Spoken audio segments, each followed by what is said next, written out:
أشهد أن محمدا رسول الله حي على الصلاة ইহুদির হাতে মার খায় উম্মতে মুহাম্মাদি, অথচ 32 বার বলে গায়রিল মাগদুবি আলাইহিম ওয়ালাদ-দাল্লিন।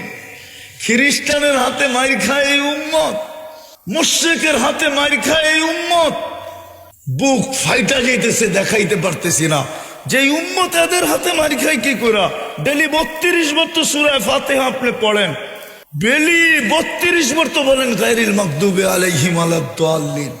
বলতে দেরি, জোরে আমিন বইলা মসজিদ ফাটাইতে তো দেরি করেন না, তারপরও ওদের হাতে মার খান কি করে?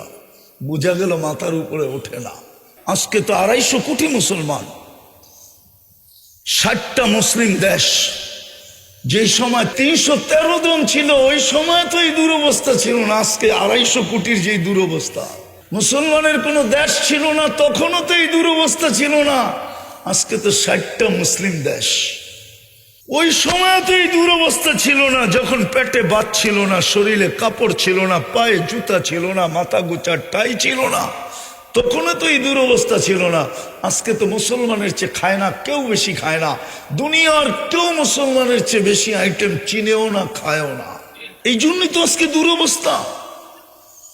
নাইলে আমার যুগ বিয়োগে তো মিলে না, আপনাদের মিলে কিনা জানি না। আমি 14 বছর আগে ফিলিস্তিন দেখছি, 14 বছর আগে। এই 2 চোখে দেখছি, এই 2 চোখে, এই 2 পায়ে আমি চষা বেড়াইছি। এই জন্য আমার ভিতর চোখ বিয়োগ মিলে না যে ফিলিস্তিন মাটির সাথে মিশে কি করা, ওইখানে বোম ফাটে কি করা, ইরাক মাটির সাথে মিশলো কি করা, ওইখানে বোম ফাটলো কি করা।